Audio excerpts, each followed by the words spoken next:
is Becca. I use she, her pronouns, and I'm an educator here at the Museum of Science. You are all joining us for lightning, which means we are going to be making some indoor lightning. So who is excited about indoor lightning?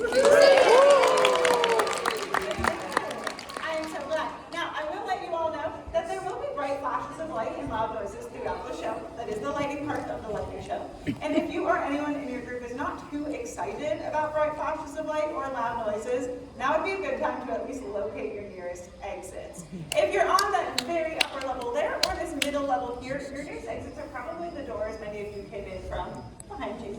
If you're on this lower level with me here and also all around the theater, we have two additional exit options. One is on my left. If you follow this red carpet, you'll get to a door that brings you down a few stairs and into a different exhibit. And in the back of Mathematica, there's an accessible exit that brings you down a ramp next to the Theater of Electricity and into the lower level of the blue wing. Now, I do have one main request of you all throughout the show, and I may need to repeat it if we get a couple other folks joining us, but I am going to ask that we keep off of the red carpet unless you're actively walking on it. So that does include the stairs. Unfortunately, all the folks who are sitting and standing on the stairs do need to move up or down. There is no sitting or standing on those stairs during the show, as that is an exit pathway. So I will have to clear the stairs periodically throughout the show, but that is just for safety for everyone involved. So folks all the way at the top, we got to move on up too. Thank you. All the way down in front of the stage, we also need to leave clear and over to that exit over there. That way, you all have plenty of exit options should you decide this show is not for you. So with all of that out of the way, I think we are going to discuss what we will talk about today. Today, we're going to talk about lightning. Shocking, I know. Yes. We will talk about lightning. We will talk about the electric force and how you can stay safe from this lightning outside. At the very end of the show, I'm going to turn on many of these machines behind me, make a whole lot of noise, and have our Symphony of Sparks lightning finale.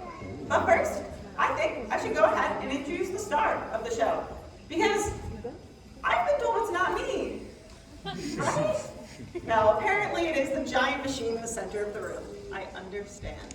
It is the world's largest air-insulated Van de Graaff generator, and it was built in the 1930s by Dr. Robert Van de Graaff. It is also the original Van de Graaff generator. It was donated by MIT to the Museum of Science in 1956, so we can make lightning. But that's enough talking about it. You probably want to see what it does, right? Yeah! Okay. Now, here is the thing. At any point during the show, if you see me put on these stylish red headphones, or if you hear me say that I'm going to be putting them on, chances are anything that follows will be loud. So when I put on my headphones, I also recommend that you cover your ears. Now, before we get to that, one more quick reminder for folks who just missed it. Anyone who is sitting or standing on those stairs do need to move up or down. You cannot be on the stairs during the show at all. So keep moving up. Thank you. All right, folks. So with that, let's turn our attention to the Van de Graaff generator, and my headphones are going on. Your ears.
I am glad it sounds like many of you enjoyed our introductory sparks, because if you enjoyed those sparks, they will get brighter and they will get louder. However, if you did not enjoy those sparks, well, they will get brighter and they will get louder. So after seeing and hearing that, raise your hand if you would say that the electric force is bright and loud. Awesome. Lots of hands out there. Okay. You can all put those hands down because that was a little bit of a trick question, so I do apologize. But let's unpack that. What we just definitely bright. What we just heard was definitely loud. There is no question about that. But the electric force itself is invisible. We can't see it and we can't hear it. Kind of like another force we're familiar with, gravity. Do we see gravity? No, but we know it's there. We know that when I walk, I don't float.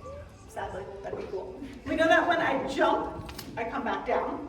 That's gravity pulling me down, even though we can't see it itself. In that same way, we can't see the electric force, but we can see and hear the effects of the electric force. The electric force is made up by and moves electric charge. And there's two types of charge out there. There's positive and negative. Very good. That's a lot of you. That's really cool. We've got positive and negative are pretty much in everything, and they're going to interact different ways. So if we do the same, like positive and positive, or negative and negative, they will repel or push away. If we have opposite charges, positive and negative, they'll attract or come together. Now, because pretty much everything has charge, including you, me, the floor, the ceiling, the air, well, normally that charge is balanced. That's why we don't see weird things happening all the time. We've got an equal number of positive and negative. It's not until those charges get unbalanced that we see some strange things happening. And that's exactly what's happening in the giant Van de Graaff generator.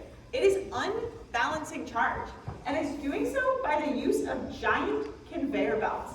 They're all located in the column directly behind me here, and we can even see an inside look into that column on either side of the screen. Now those three belts stretch from the basement of the theater of electricity all the way up to the very top of the dome set, only when I turn the machine on, they start to spin. We'll hear motors. Those motors start those belts spinning. They spin up to about 60 miles per hour. And then I add charge to the bottom of the belts using this computer system here, and it goes all the way up to the very top. Now, I add negative charge, which means that we end up with an excessive amount of negative charge all the way up there. That's a lot of negative charge, and the closest major positive charge source is the ground. So when I send up something like that pole, all of those extra negative charges can jump across, down the pole, and out to the ground, where they get rebalanced. Only that jumping across, it actually heats the air in between the Van de Graaff generator and the pole up to about 50,000 degrees Fahrenheit. That hot air produces a light, or lightning. And if I would say I'm making a sound, or thunder. So what we're really seeing and hearing, both in here and outside, are actually just the effects of the electric force on the air. Now we're going to come back to these belts spinning when I turn this machine on a little while later, but I'm going to introduce the other type of machine that we have here in the theater of electricity. We have a lot of them. I'm going to start with the small ones. These two. These are Tesla coils. Nikola Tesla invented the Tesla coil. He did not work directly on these two. It is a very different situation than our original Van de Graaff generator. But Tesla coils also produce sparks. However, instead of the 1 to 2 sparks per second that our Van de Graaff generator makes, where we can see and hear each one, these, they make 120 sparks per second. Our eyes are not able to see every single spark. Instead, we see this flickering light. Our ears aren't able to hear every single popping sound. Instead, we hear this buzzing noise. Is it changing? No. It's also not very exciting, and that's because these Tesla coils are not changing. They are producing 120 sparks per second every single second. But what if we could change the amount of sparks per second? What if we could do more or fewer? Would that change the sound? Yeah. Probably. And we happen to have 2 Tesla coils that can do exactly that. The orange poles with the 2 rings on top behind the wires on my right are able to change the amount of sparks per second. And they are able to do so in a way that we can actually program and control when that change occurs. The result? Well, why don't we just listen to them? They're also a lot larger than the 2 Tesla coils in the front, so they look and sound very, very different. My headphones are going on. Put your earmuffs on. Good job.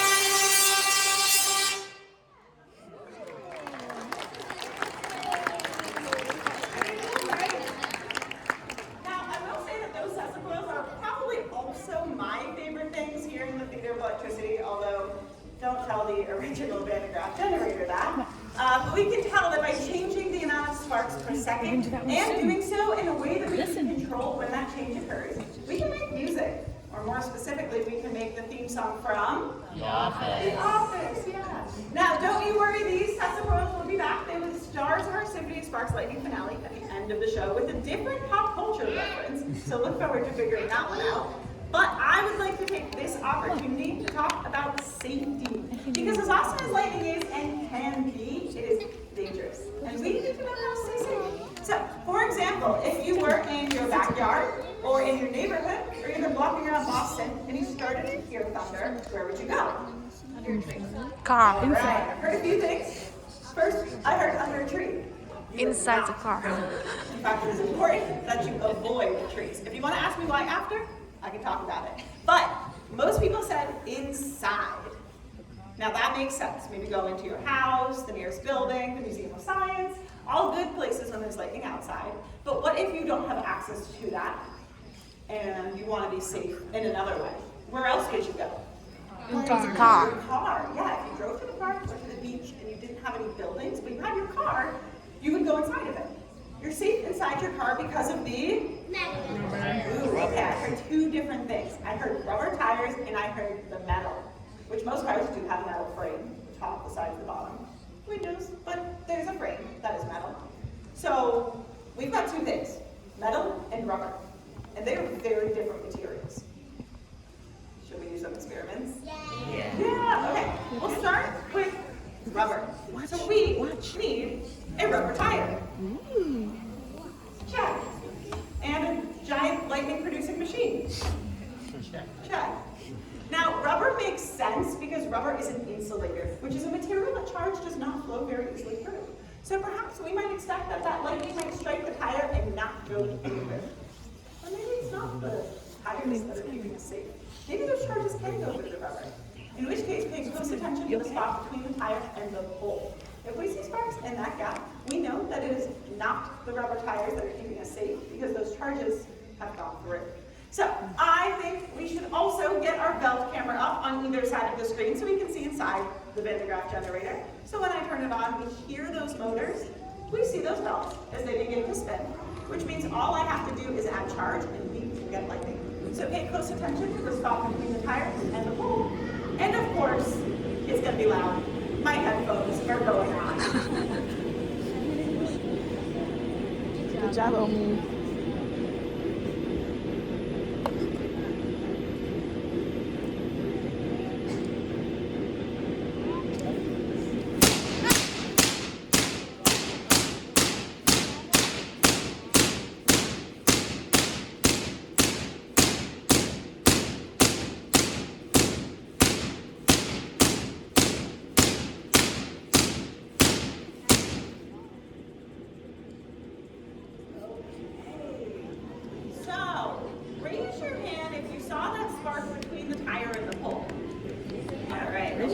Awesome. Okay, so isn't the rubber tires keeping us safe?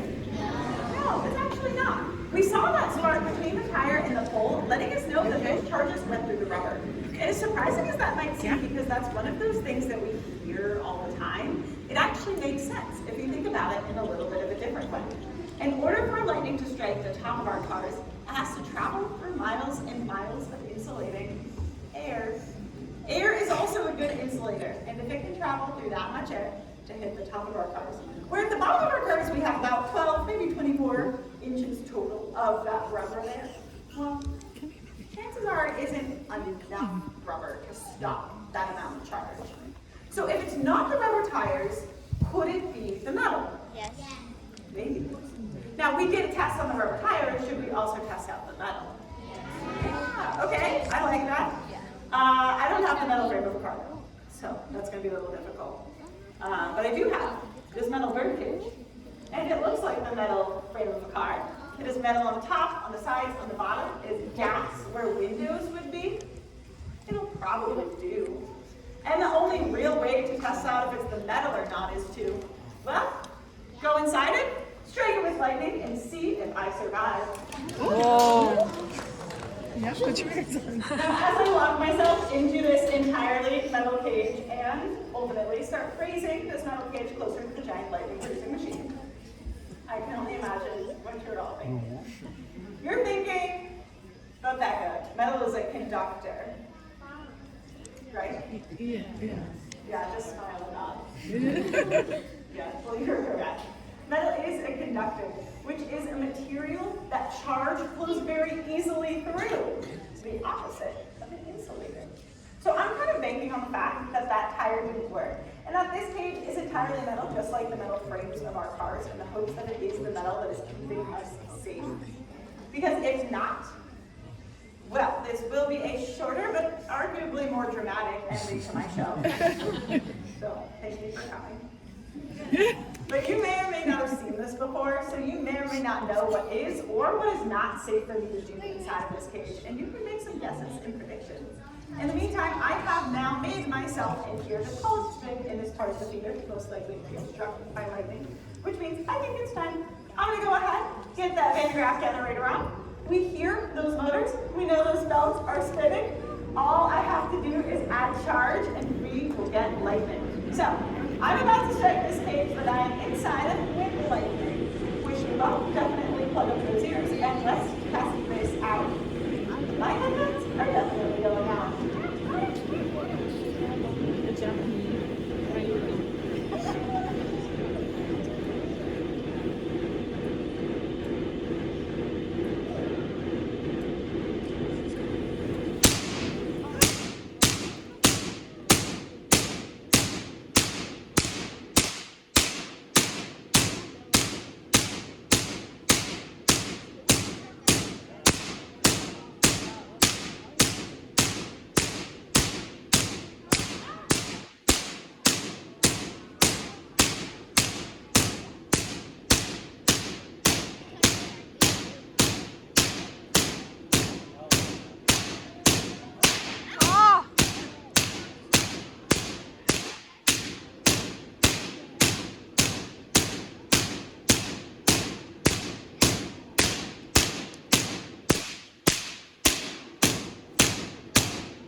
But I am glad it seems like at least the majority of you seem happy it worked.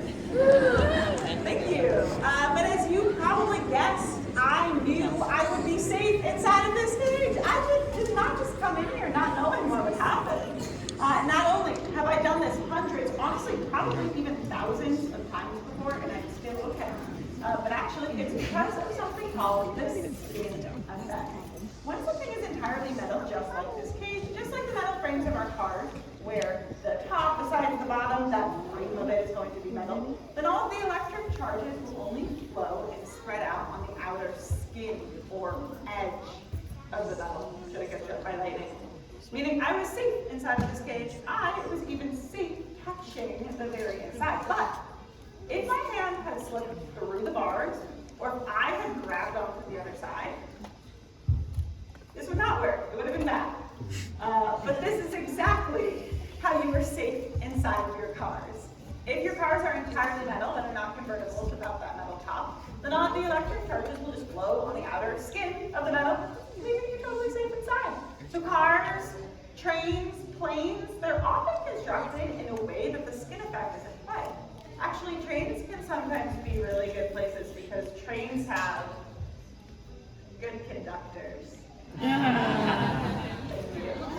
have a whole big All right, we are going to go ahead and finish our show. We've done pretty much everything. We've talked about the electric force. We've talked about lightning and how you can stay safe when there's lightning outside.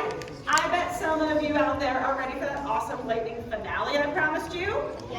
Yeah. All right. Now, this will be the very end of the show. Afterward, you can ask me any questions you would like. I am just going to ask that you all stay on the carpet, and I will walk around on the stage to get to you. But otherwise, at this point, my machines are going on. So I invite you all to sit back, relax, if you can. Definitely plug up those ears and enjoy our city of stars. For the last time, my headphones are going on.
for another TV.